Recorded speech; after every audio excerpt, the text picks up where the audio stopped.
Apa yang kau alami kini mungkin tak dapat engkau mengerti. Cobaan yang engkau alami tak melebihi kekuatanmu.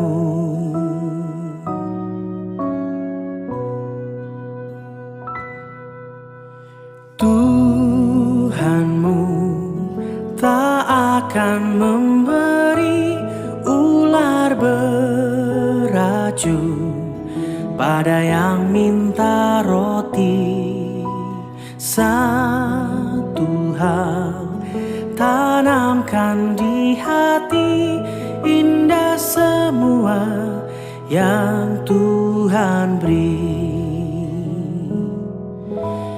Tangan Tuhan sedang merendah suatu karya yang agung mulia.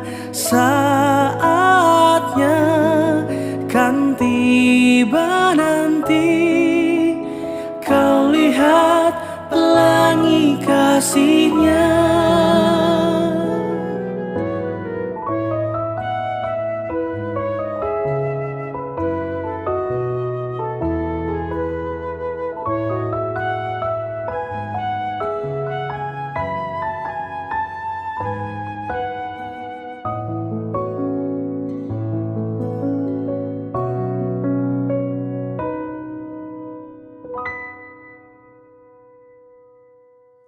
Tuhanmu tak akan memberi ular beracun pada yang minta roti. Satu hal tanamkan di hati, indah semua yang Tuhan beri. Tangan Tuhan sedang merendah suatu karya yang agung mulia. Saatnya kan tiba nanti, kau lihat pelangi kasih-Nya. Tangan Tuhan sedang merendah suatu karya yang agung mulia. Saatnya kan tiba nanti, kau lihat pelangi kasih-Nya. Kau lihat pelangi kasih-Nya.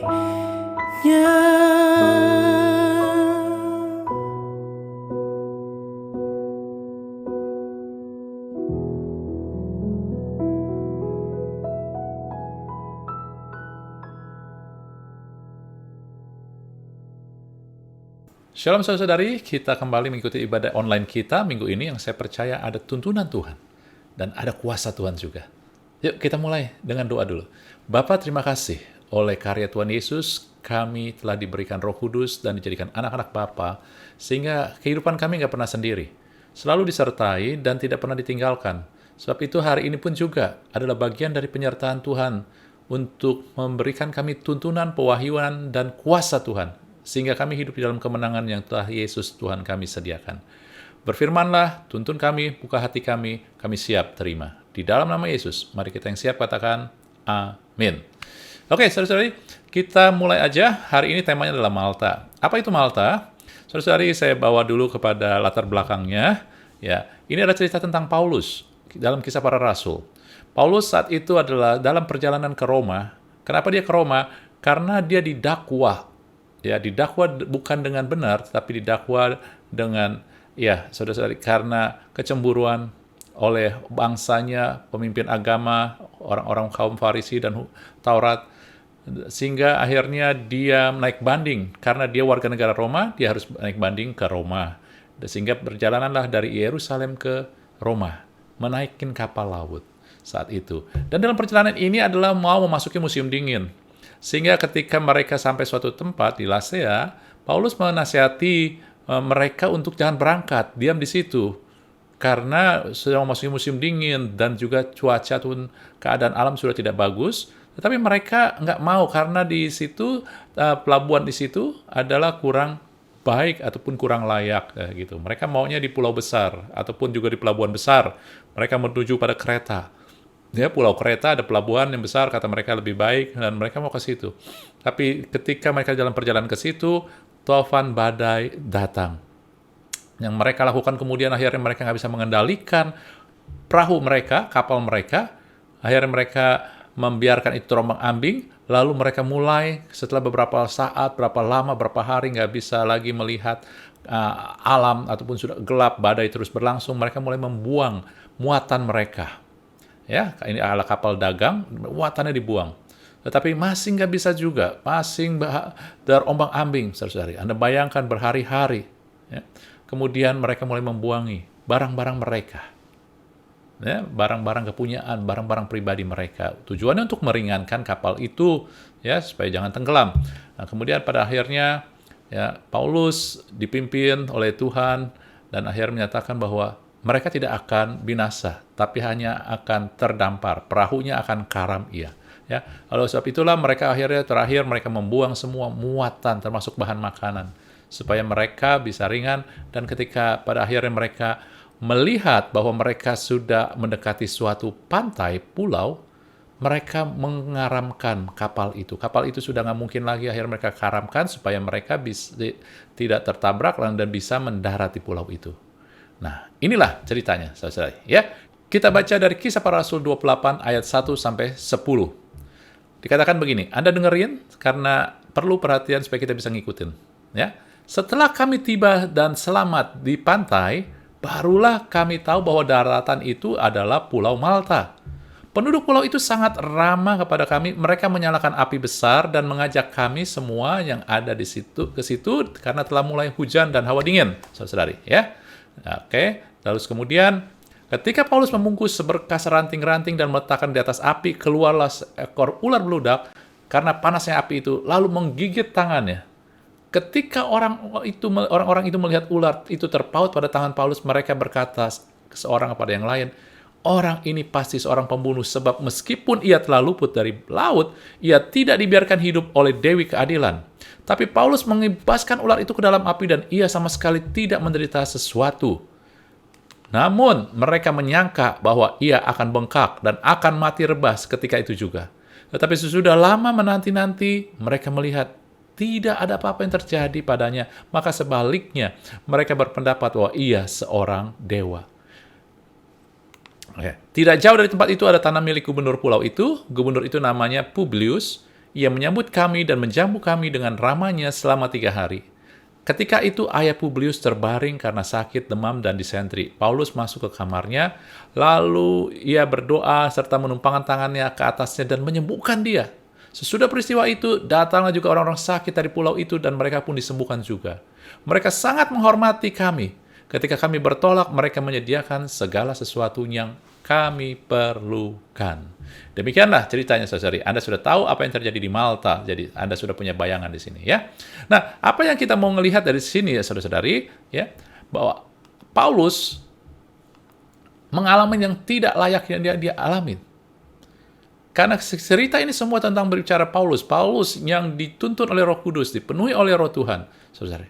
Sebab itu kita bisa melihat apa yang terjadi dengan Paulus juga adalah sama juga suatu tuntunan buat kita juga. Dia mengalami sesuatu yang tidak layak. Dia terdampar di Malta. Dan di Malta ini, saudari, ya, ini dia nggak pernah pikirkan, dia nggak pernah rencanakan. Dia ada di Malta bukan juga karena kehendak dia. Ingat ya, Anda ngelihat bahwa Paulus itu adalah saat itu di kapal itu adalah sebagai tawanan.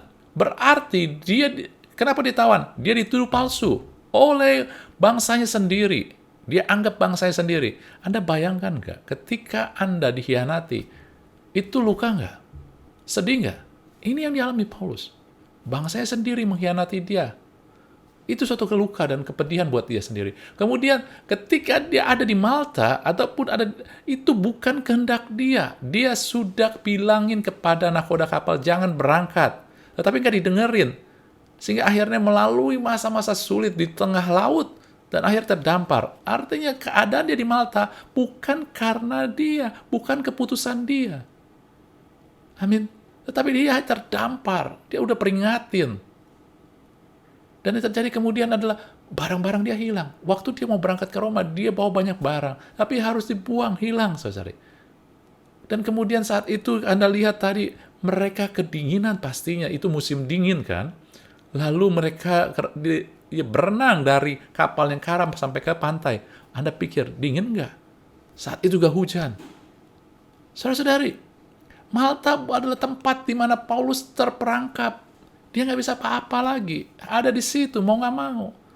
Saudara-saudari, bukankah Malta juga adalah keadaan, ini adalah keadaan di mana kadang kita sering alamin. Mungkin Anda dan saya sedang mengalami ini. Suatu tempat, ya Anda nggak bisa keluar, Anda terperangkap seolah-olah. Anda stuck di situ. Bahal bukan kehendak Anda. Bukan Anda yang mau di Malta. Anda ada di Malta sama seperti Paulus. Karena mungkin dikhianati. Mungkin karena keadaan yang tidak bisa dia kontrol. Badai dia nggak bisa kontrol. Dan juga keputusan-keputusan nakoda dia nggak bisa kontrol. Hari-hari ini bukankah COVID kita nggak bisa kontrol. Keadaan ekonomi kita nggak bisa kontrol. Saudara, mungkin hal-hal yang lain dalam kehidupan kita banyak sekali yang kita nggak bisa kontrol. Dan juga kadang-kadang disebabkan oleh orang lain. Tetapi kita yang harus hadapin. Benar nggak? Malta itu juga suatu tempat yang asing. Paulus nggak pernah ke situ. Nggak pernah dan nggak ada dalam rencananya. Kita pun kadang-kadang, saudara-saudari. Kita ada di tempat di mana saya nggak pernah ngalami ini. Saya nggak pernah terpikir bisa sampai ngalami keadaan ini, saudara-saudari. Tapi saya harus di situ. Dan terlebih lagi, Paulus, dia ada di Malta, mengalami segala sesuatu, padahal dia memberitakan Injil. Dia mau berlakukan segalanya buat Tuhan. Dan kadang-kadang kita begitu, Tuhan, waktu aku mau ikut sungguh-sungguh sama Tuhan, kok jadi kayak begini? Saudara-saudari, ini yang terjadi. Tetapi lihat reaksi Paulus. Reaksi Paulus apa? Banyak orang ketika ada di Malta, keadaan yang bukan keinginan mereka, keadaan yang terpuruk, keadaan di mana mereka sudah nggak punya apa-apa lagi, saudara-saudari. Mereka jadi orang asing, ataupun mereka nggak pernah ngadapin hal ini, berat sekali, saudara-saudari. Banyak orang bertanya, kenapa Tuhan? Kenapa ini terjadi sama saya? Padahal saya ikutin Tuhan, saya mau sungguh-sungguh sama Tuhan. Kenapa Tuhan? Banyak kali seperti itu, tetapi Anda ngelihat, Paulus nggak lakukan itu. Saudara-saudari, Paulus bisa aja tanya, kenapa Tuhan? Tapi dia nggak tanya gitu. Saudara, kadang kita sering kali lebih mau tahu kenapa daripada kita minta apa yang harus saya lakukan. Ketika Anda bertanya apa yang saya harus lakukan, Anda sedang meminta pewahyuan. Dan inilah yang Paulus lakukan. Dia minta pewahyuan, saudara-saudari. Kalau Anda ada di Malta saat ini, jangan pertanyakan, Tuhan kenapa? Ini kan bukan salah saya. Ini kan Tuhan kenapa ini bisa terjadi? Saya kan jadi sungguh-sungguh sama Tuhan. Tuhan, kenapa biarkan ini? Saudara-saudari, ketika itu terjadi, mintalah pewahyuan, penyingkapan. Tuhan, apa yang harus saya lakukan sesuai firman? Yang dimaksud penyingkapan adalah begini, saudara. Anda meminta tuntunan sesuai firman. Tuhan, saya dalam keadaan ini, sekarang apa tuntunanmu? Sesuai dengan firman-Mu, Tuhan. Banyak orang hanya mencari alasan kenapa Tuhan, sehingga mereka tidak melihat pewahyuan, penyingkapan Tuhan. Mereka nggak mencari pewahyuan. Tapi carilah pewahyuan, sehingga Anda tahu tuntunan Tuhan. Banyak orang hanya mau cari, Tuhan kenapa?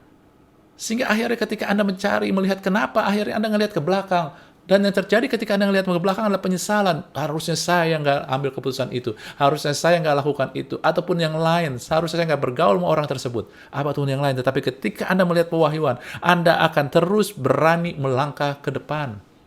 Anda sedang melihat ke depan. Tuhan, keadaan kayak begini. Apa yang saya harus lakukan? Sebab apa? Saya harus melangkah ke depan. Sebab ketika Anda hanya mencari, kenapa Tuhan? Kenapa? Anda mau mengerti. Itu nggak akan tidak akan menyelesaikan masalah, tetapi yang timbul adalah sakit hati, luka, marah. Tetapi ketika Anda mencari pewahyuan, Tuhan singkapkan, maka akan Anda lihat jalan keluar. Lalu ketika Anda mencari hanya penyebab-penyebab aja, kenapa, alasan Tuhan, kenapa, jelaskan Tuhan, kenapa, maka yang datang kembali, saya bilang, penyesalan demi penyesalan. Dan Anda nggak bisa balik lagi kepada masa lalu.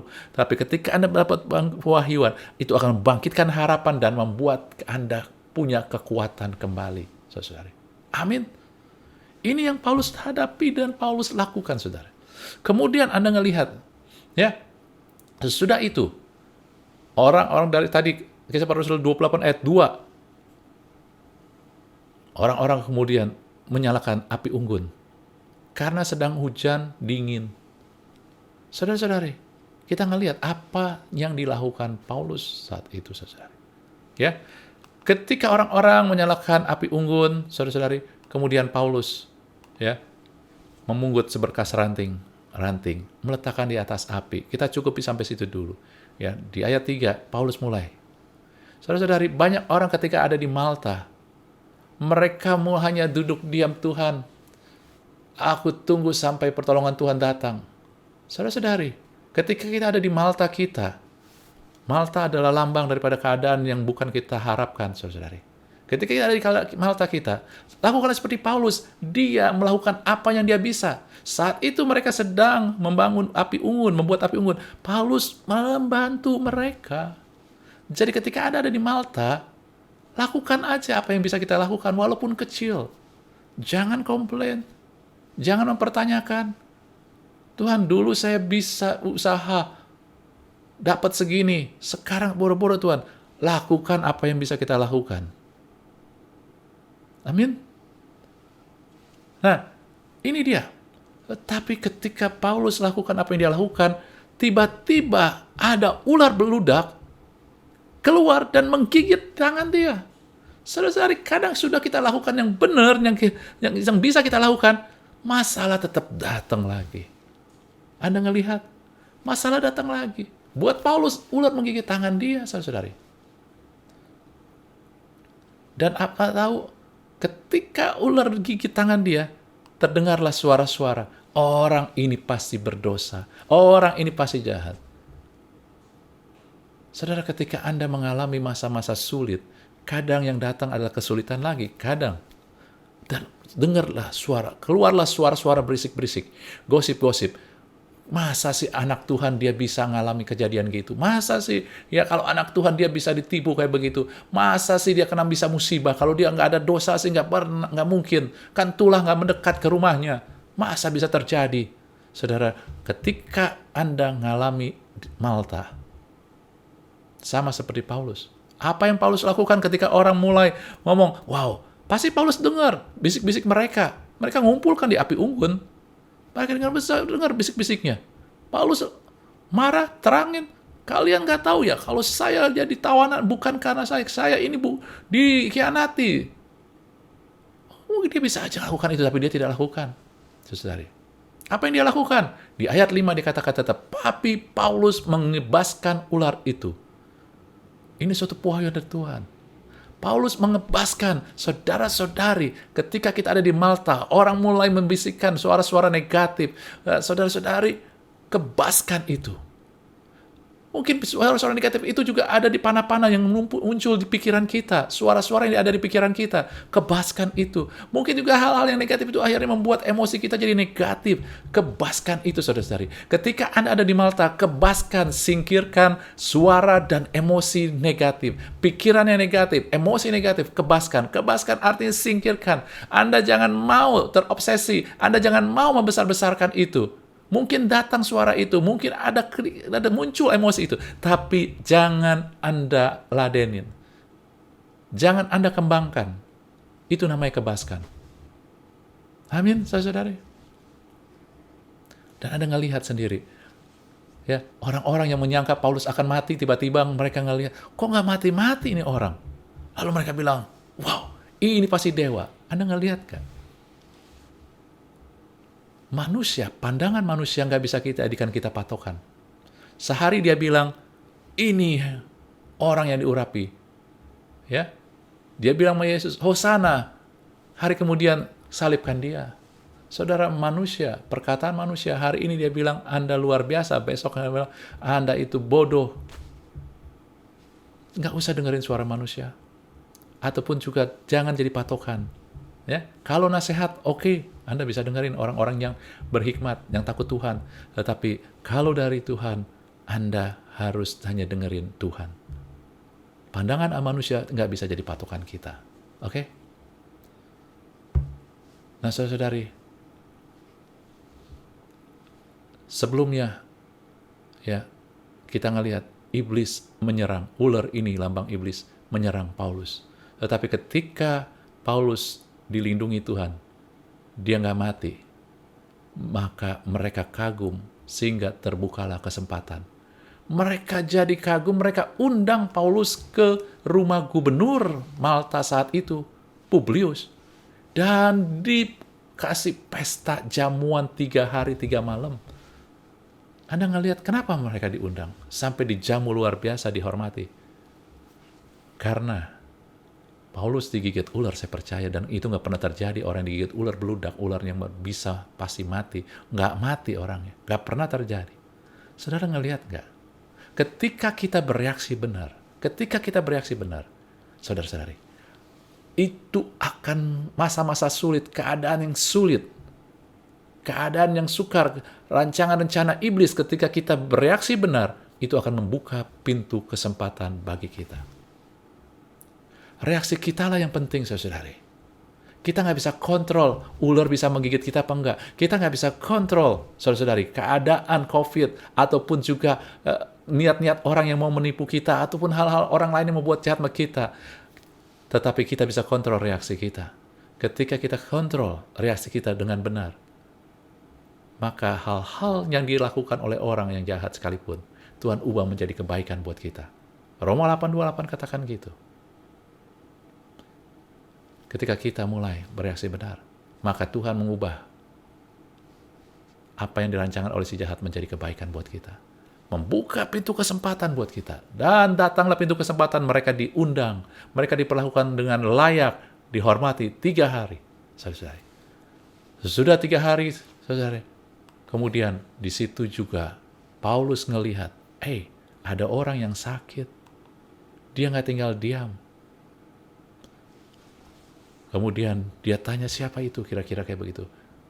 Oh, itu bapaknya Publius, gubernur kita sakit. Paulus bilang, boleh nggak saya doain? Oh, silakan. Kemudian ia berdoa serta menumpangkan tangannya ke atasnya dan menyembuhkan dia, saudara. Wow, Anda ngelihat nggak? Bukan tentang kesembuhannya aja yang Anda lihat. Lihat ini, saudara. Bagaimana dia disembuhkan? Paulus bisa aja berkata, bangkit engkau sembuh. Waktu Petrus dan Yohanes juga menyembuhkan orang yang lumpuh, minta-minta, yang lumpuh di bait Allah, dia hanya katakan, bangkit, berjalan. Tetapi Paulus kali ini pakai tangan, numpangin tangan di atasnya. Apakah dia mau dia? Enggak, tuh Roh Kudus yang tuntun. Kenapa, saudari? Anda ingat nggak? Tadi iblis gigit apanya? Tangannya. Saya percaya tangan kanan juga. Karena dia bantu untuk ngangkat ranting pakai tangan kanan, ya. Dan tangan ini juga yang dipakai Paulus, digunakan Paulus untuk menumpangkan tangan kepada bapaknya Publius yang sakit. Anda ngelihat nggak luar biasanya Tuhan kita? Apa yang diserang iblis, apa yang dirusak iblis, tapi Tuhan pakai untuk menyatakan kemuliaannya. Kalau kita, Anda ngelihat, kenapa 3 hari? Ini berbicara kebangkitan Tuhan Yesus. Kita nggak bisa menang lawan iblis. Tetapi Yesus yang menang. 3 hari dia bangkit. Ini menunjukkan kemenangan gilang gemilang dari Tuhan Yesus. Ketika kita mempercayai pada kuasa salib, maka apa yang dirusak iblis, Tuhan pakai untuk menyatakan kemuliaannya. Begitu banyak kesaksian orang-orang yang percaya yang telah dipulihkan oleh Tuhan. Dulu mereka dirusak dengan narkoba, dengan seks bebas, ya. Tetapi sekarang mereka itu telah dipulihkan Tuhan, kuasa kebangkitan Tuhan hidup dalam mereka. Maka di era itu mereka bekerja, mereka jadi menjangkau orang-orang narkoba, menjangkau orang-orang yang hidupnya kacau. Saudara, untuk menyatakan kemuliaan Tuhan.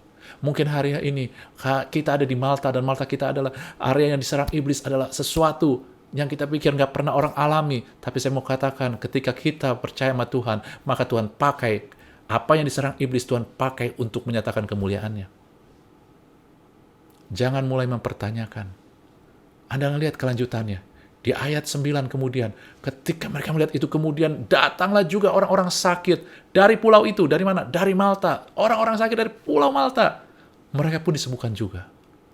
Anda ingat nggak kenapa Paulus ada di Malta? Dan semua orang-orang bersama dia, 276 orang ada bersama dia. Saudara-saudari, kenapa ada di Malta? Sesungguhnya waktu mereka ada di tengah laut, di tengah badai gelombang yang sudah berhari-hari mereka alami, sudah putus asa. Dan akhirnya mereka melihat kesempatan bahwa udah mulai, mereka ada dekat pantai, dekat laut, dekat pulau. Mereka mencari pulau untuk mengkaramkan kapal. Karena kalau mereka karam di tengah laut, mereka mati semua. Kalau dekat pantai, dekat pulau, mereka bisa berenang, udah jaraknya udah nggak jauh. Mereka sebelumnya mencari pantai, yaitu Malta, pulau yaitu Malta, untuk menolong mereka. Untuk menjadi jawaban atas solusi keadaan mereka yang kacau. Di tengah badai gelombang perahu yang harus dikaramkan oleh mereka. Tetapi sekarang, dulu mereka membutuhkan Malta, sekarang Malta membutuhkan mereka. Anda ngelihat maknanya. Anda pikir, saya harus beres Malta. Kenapa Tuhan Malta ini terjadi? Keadaan-keadaan yang saya nggak inginkan ini, yang bukan karena saya juga kadang-kadang. Tetapi saudara-saudari, Malta kita dipakai Tuhan untuk menjangkau orang lain. Malta kita dipakai Tuhan untuk membantu orang lain. Jangan hanya berpikir sesempit, hanya diri kita. Tuhan pakai keadaan kita juga untuk menjadi jawaban buat orang lain. Amin. Dan akhirnya di ayat 10, mereka sangat menghormati kami, dan ketika kami hendak bertolak setelah 3 bulan, ya, musim dinginnya 3 bulan, setelah mereka 3 bulan dan ada kapal yang mau ke Roma, mereka menyediakan segala sesuatu yang kami perlukan. Segala sesuatu yang kami perlukan. Dihormati, saudara. Bukankah ini sesuai dengan firman Tuhan Matius 6:33? Cari dahulu kerajaan Allah dan maka semuanya akan ditambahkan. Saudara-saudari, ketika kita ada di Malta, tetap pegang firman Tuhan. Tetap cari tuntunan Tuhan. Tetap percaya Tuhan. Kuatkan diri kita. Karena kita harus menguatkan diri kita adalah berkumpul dengan orang percaya. Jangan sendirian. Karena kita kuatkan diri kita adalah kita juga tetap beribadah. Tetap berdoa. Amin. Inilah pada akhirnya Malta adalah tempat Tuhan mau mengangkat kita dan menyediakan segala yang kita butuhkan. Sebelumnya Malta adalah tempat, kenapa Tuhan? Tempat kita terisolasi. Tempat kita terkungkung. Tempat di mana kita sebenarnya nggak mau. Bukan tujuan saya. Tetapi Tuhan pakai. Dalam hidup ini kadang kita sampai di Malta. Saya nggak mau di sini. Ini nggak rencana saya. Tapi bukan karena kita. Malta mungkin bukan sesuatu yang nyaman dan enak. Tetapi ketika kita bawa ke Tuhan, Malta menjadi tempat di mana pintu-pintu kesempatan terbuka. Kemuliaan Tuhan dinyatakan. Kita jadi jawaban buat orang lain. Dan juga tempat Tuhan mengangkat dan mencukupkan kita. Amin, saudara-saudari. Apa Malta Anda saat ini? Hari-hari ini, mungkin Anda kecewa dengan keadaan yang Anda hadapin. Mungkin Anda bingung, kenapa Tuhan saya kok jadi kayak begini, kacau begini. Mungkin Anda bingung, kenapa keluarga saya jadi kayak begini. Mungkin Anda juga mempertanyakan, Tuhan, mungkin saya ambil keputusan dulu. Saudara-saudari, Tuhan ngerti keadaan kita. Kita nggak sempurna. Sebab itulah Dia menyertai kita. Dia juga, saudari, menuntun kita. Karena kita nggak sempurna, kita bisa ambil keputusan yang salah. Orang lain bisa berlaku jahat, keadaan juga nggak sempurna di sekeliling kita. Tapi Dia sediakan penyertaan dan tuntunan Tuhan. Supaya kita tahu apa yang harus kita lakukan. Kita dapat penyingkapan, pewahyuan, tahu apa yang kita lakukan. Kita bisa punya kekuatan, kita punya tuntunan untuk mengebaskan, menyingkirkan semua emosi negatif dan suara dan pikiran yang negatif. Kita bisa melihat pintu-pintu terbuka ketika kita bereaksi benar. Kita bisa melihat kemuliaan Allah, di mana apa yang dirusak iblis dipakai Tuhan. Amin, saudara, begitu banyak. Anda terima, renungkan terus, aplikasikan, dan mulai melihat dengan cara ini. Amin. Kita tutup dengan doa. Yuk. Tuhan, terima kasih buat kebenaran firman-Mu yang kami terima hari ini, tuntunan Tuhan. Kami bersyukur, Tuhan. Memang keadaan kami, kadang mungkin kami bingung kenapa kami mengalami ini, ataupun kami ada di masa-masa yang sukar dan sulit. Ada yang karena kesalahan kami, ada yang juga bukan karena kesalahan kami, orang lain, ataupun juga keadaan. Tetapi apapun juga Tuhan, Kau tahu, keadaan nggak pernah sempurna. Orang-orang nggak pernah sempurna, kami nggak bisa sempurna, tetapi kami punya Allah yang sempurna. Kami nggak bisa mengontrol segala sesuatu, tetapi kami punya Allah yang bisa mengontrol dan mengatur segala sesuatu. Sebab itu ketika keadaan menjadi sulit, ketika Malta kami ketumpai, kami ada di situ. Tuhan, biar kami mencari penyingkapan, pewahyuan apa yang harus kami lakukan. Hari ini kami dapat, Tuhan, lakukan apa yang kami bisa lakukan. Oh Tuhan, terima kasih. Hari ini kami dapat, kami harus kebaskan, Tuhan. Dia nggak penting pikir pandangan-pandangan orang dan panah-panah dari si jahat, Tuhan. Nggak usah emosi negatif, tetapi biar kami bisa kebaskan. Kami nggak pusingan dengan hal-hal seperti itu, Tuhan. Tapi yang kami lakukan adalah mulai, Tuhan, mempercayai bahwa ketika kami berlaku benar, ketika kami bereaksi benar, maka pintu kesempatan terbuka. Apa yang diserang iblis, Tuhan pakai justru untuk menyatakan kemuliaan Tuhan. Tuhan juga, kami pun dipakai Tuhan untuk menjadi jawaban buat orang lain, Tuhan, dan Tuhan juga menyediakan kami untuk kami diangkat dan dicukupi segala sesuatu. Tuhan berkati anak-anak Tuhan yang mendengar kebenaran ini sehingga mereka bisa mendengar dan juga Roh Kudus mendengungkannya terus sehingga ketika mereka menghadapi Malta mereka tahu apa yang mereka harus lakukan dan mereka mengalami kemenangan itu. Berkati umat-Mu Tuhan. Arahkan wajah-Mu kepada anak-anak-Mu, kepada kami semua Tuhan. Dan biarlah penyertaan Tuhan, kasih Tuhan, rahmat Tuhan menyertai kami selalu, sehingga kami tahu harus melangkah dan berbuat apa untuk maju ke depan. Bukan menyesali apa yang belakang, tapi maju ke depan, Tuhan. Dan meraih apa yang Tuhan sediakan buat kami. Terpujilah Allah Tuhan kami di dalam nama Tuhan Yesus. Mari kita yang bersyukur dan menerima yang berkat Tuhan, katakan, Amin. Tuhan berkati kita semua.